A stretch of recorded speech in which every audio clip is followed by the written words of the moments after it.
Megadeth! Yeah! Back! Now tell me, lads, since the last time we had you on the show, apart from the two of you, of course, we're talking about a different Megadeth, right? You've got two new people in the band. Half of a different Megadeth. Yeah, we fired Gar and Chris because they weren't really into the band as much as we were, and we were having all kinds of problems. You could tell with the shows, and it just got old real fast. You know, they disappeared before shows and stuff, and you know, I'm getting old already, and I didn't need that. Actually, it's funny you should say, because I read somewhere that you were complaining that the reasons they were no good was because A, they were too old, and B, not as smart as you. There's a lot more reasons than just that, but, you know, I don't think they liked having someone tell them what to do, you know, because Gar and Chris are almost 60 between the two of them. And, you know, me trying to tell them how to think and dress and stuff like that, because, you know, Gar would walk around in his black leather pants and stuff like that, and he looked like a pimp, so we just said, look, come on, you can't do this at metal shows. Kids are going to think that you know, slipped out of the Sly Stone concert. And what about David? Do you find this man tells you what to wear and what to do? Hell no, I wear what I want, man. This is it right here. Those guys needed See, we like kind of have the same brain, you know, so we think the same all along the time anyway. But yeah, with Gar and Chris, the dedication wasn't there, and we found that they wanted to be doing other things all the time. The band was kind of a second priority to them. Right. So now we have Chuck Beeler, who's our new drummer, and Jeff Young, our new guitar player, and where did you find these people from? Chuck we'd known he comes from Detroit, Michigan, back in the States, and we'd known him for about a year or so. And we'd heard him play quite a bit, so we knew that when we came off our tour, before we went into the studio to start our new record that we just finished, that he'd be the drummer to slide right into the position. So that worked out real smooth. Jeff Young, Dave and I both know, he was giving a friend of ours guitar lessons, and we heard him, he started jamming a couple of Megadeth riffs, and we said, man, you know what? We got this tape, and we're in the studio. Why don't you come down and put out some solos? So, and now they're in the band. Yeah, he came down and worked out great, so here we are. All right, well, look, we're going to have a look at the brand new Megadeth lineup in a minute, but first, let's have a look at the old Megadeth lineup. One of my favourite videos from the last 12 months or so. This is Peace Sells, but Who's Buying? Yeah. You'll never work it out. Not in a million years. Not if we'd even played it really slowly would you catch every image on that, which is one of the reasons I like it. That was Megadeth and Peace Sells, but Who's Buying? Right.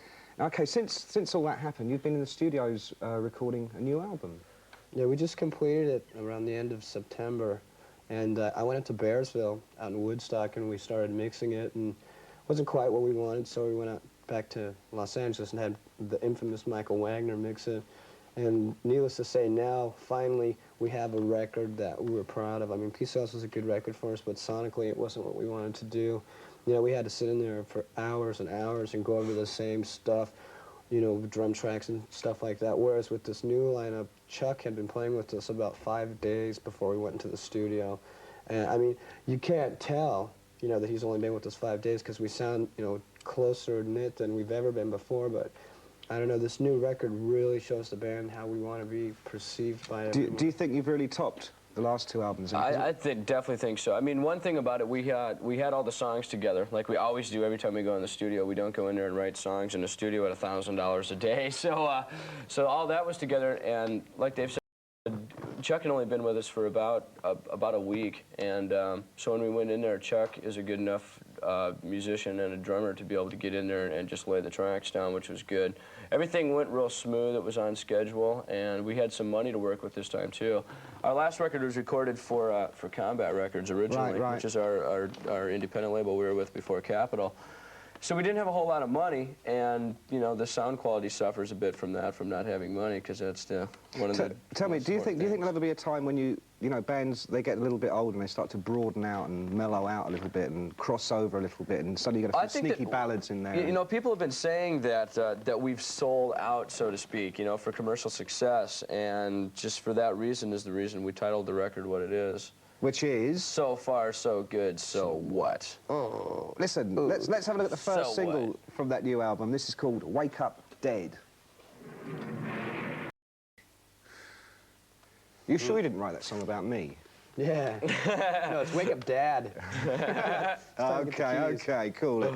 Now, look, the reason you're in Britain is because in 2 days' time you're going up to Leeds to play this huge festival. Who else is on the bill? I know Nuclear Assault are on the bill. Overkill, Nuclear Assault, the Cro-Mags, Yay, Virus, Lost Rocket, and Creator. Voivod and Creator. and Destruction, I believe. I think. No, I don't think Destruction's They're not under? I think there's 8 bands. It's going to be a hell of a day, isn't it? Yeah. It's going to be a long day, that's for sure. That's for sure. It's going to be a lot of beer. Because the last time you played in Britain, of course, you had all sorts of problems. Your gear got At the Hammersmith, At the Hammersmith Odeon in London, yeah. Are you hoping to kind of like wipe out all memories of that? Well, see, this time, okay, last time we came over here, all of our gear got locked up in customs, and this time we're planning a rehearsal while we're here, so we can go over all of our gear. When you use rented gear, it's like, you know, sleeping with someone else's girlfriend. You don't know what you're doing, you know. I mean, the job gets done, but you know, still don't have as much fun if you're using your own stuff. And this time we're going to be able to work with it and, you know, be able to get everything dialed in instead of changing in between songs and turning knobs and having your cordlesses cut out on you during the best song. Right. You know, and but of course, after this, of course, you were just telling me you're going out on tour in America, not with one of the new metal bands, with Dio. With Dio, right.